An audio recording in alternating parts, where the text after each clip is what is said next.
수양대군이 김종서를 철퇴로 때려 죽였다. 대부분 이렇게 알고 있습니다. 틀렸습니다. 그 철퇴를 휘두른 건 수양대군이 아니었습니다. 수양대군의 노비였습니다. 그리고 김종서는 그 자리에서 죽지 않았습니다. 1453년 음력 10월 10일 밤. 그 밤에 실제로 무슨 일이 있었는지 실록을 따라가 봅니다. 1441년 세종의 맏며느리 현덕왕후가 아들을 낳습니다. 훗날 단종이 되는 아이입니다. 그런데 현덕왕후는 출산 다음 날 죽습니다. 이 아이에게는 어머니가 없었습니다. 보호자는 하나씩 사라졌습니다. 소헌왕후는 1446년에 죽습니다. 세종은 1450년에 죽습니다. 문종은 1452년에 죽습니다. 제위 2년 3개월 39세에 세상을 떠납니다. 어머니, 할머니, 할아버지, 아버지 전부 사라졌습니다. 12살짜리 아이가 왕이 됩니다. 문종은 죽기 전에 부탁을 남깁니다. 영의정 황보인과 좌의정 김종서에게 어린 임금을 끝까지 지켜달라고. 이들이 바로 고명대신이었습니다. 황보인, 김종서, 내 아들은 아직 어리다. 끝까지 그 곁을 지켜주시오. 그런데 세종에게는 아들이 18명 있었습니다. 그중 둘째 아들이 수양대군, 셋째 아들이 안평대군, 어린 조카가 왕이 되고 김종서가 실권을 쥔 상황.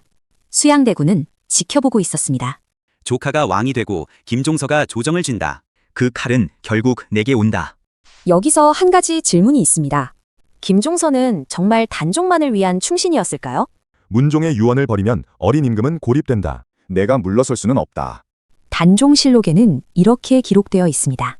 김종서가 정권을 독점하고 세력을 키워 왕실을 위태롭게 했다. 하지만 이 실록을 쓴 사람은 세조의 사관입니다. 승자가 쓴 기록입니다. 다만 김종서가 안평대군과 가까웠던 것은 사실입니다. 수양대군 입장에서는 분명한 위협이었습니다. 충신이라도 조정의 문을 독점하는 순간 권신이 된다. 충신이었을까요? 권력자였을까요? 아마 둘 다일 수도 있습니다. 확실한 건 하나입니다. 수양대군은 김종서를 먼저 제거하기로 결심합니다. 수양대군에게 한 사람이 소개됩니다. 한명회. 40이 넘도록 과거에 합격하지 못한 양반입니다.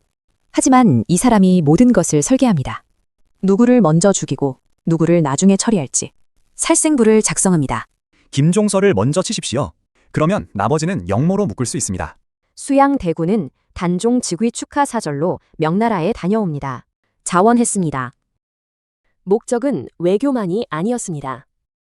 정적들에게 나는 왕위에 관심 없다는 인상을 주기 위한 행동이었습니다. 명나라 길에 오르면 모두 내가 물러선 줄 믿겠지. 그 틈에 밤을 준비한다. 왕실 친위대 내금위를 포섭합니다. 무간양정, 홍달손을 끌어들입니다. 거사 날짜를 잡습니다. 1453년 음력 10월 11일. 내 금이만 붙으면 국문은 닫힙니다. 그 밤이 오기 전까지는 아무도 모릅니다.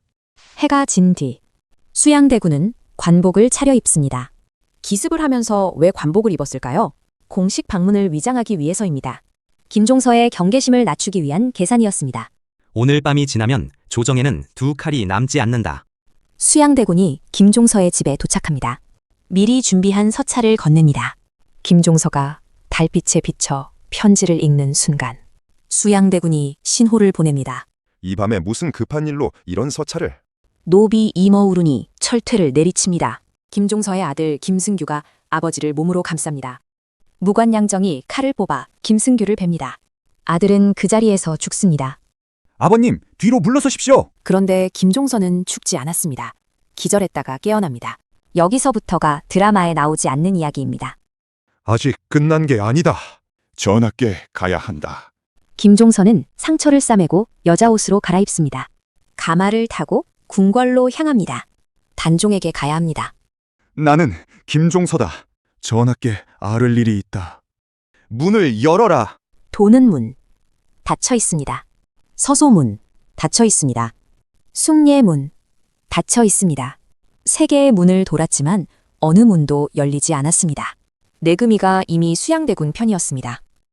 문을 열 수 없습니다. 이미 궁안의 명이 내려왔습니다. 김종서는 아들의 처가에 숨습니다. 하지만 발각됩니다. 참수, 그리고 저자거리에 효시듭니다. 같은 밤, 수양대군은 궁궐을 장악합니다. 단종에게 보고합니다. 김종서가 안평대군과 짜고 역모를 꾸몄습니다. 단종은 13살입니다. 숙부의 말을 들을 수밖에 없었습니다. 전하, 김종서와 안평이 먼저 움직였습니다. 제가 막았습니다. 숙부, 지금 무슨 일이 벌어진 것입니까? 대신들이 입궐 명령을 받고 궁궐에 들어옵니다. 영의정 황보인, 철퇴에 맞아 죽습니다. 우찬성 이양, 철퇴에 맞아 죽습니다. 병조판서 조극관, 철퇴에 맞아 죽습니다. 안평대군은 강화도로 유배됩니다. 8일 뒤 사사듭니다.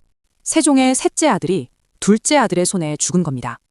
계유정난이 끝난 뒤 수양대군 편에 선 인물 중에 낯익은 이름이 있습니다. 신숙주.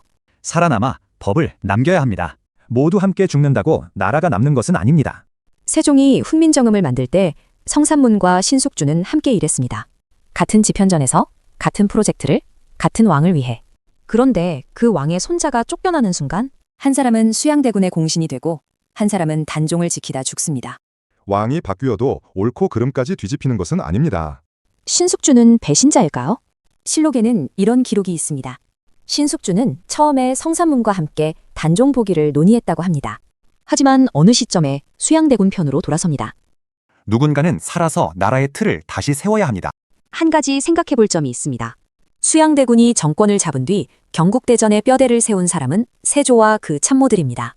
신숙주는 그 작업에 핵심적으로 참여합니다. 조선을 법치국가로 만든 작업입니다.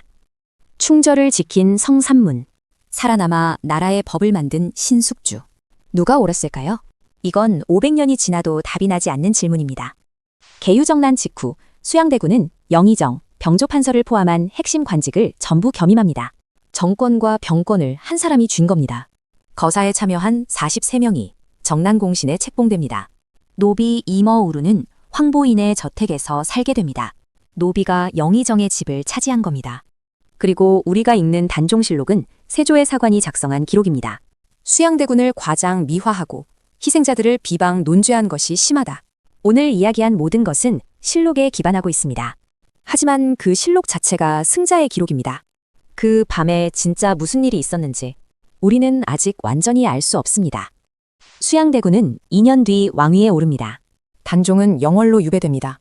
17살에 죽습니다. 하지만 241년이 지나서 다시 왕이 됩니다. 다음 편에서 이어갑니다. 구독과 좋아요는 이 이야기를 더 많은 분께 전하는 데 큰 힘이 됩니다.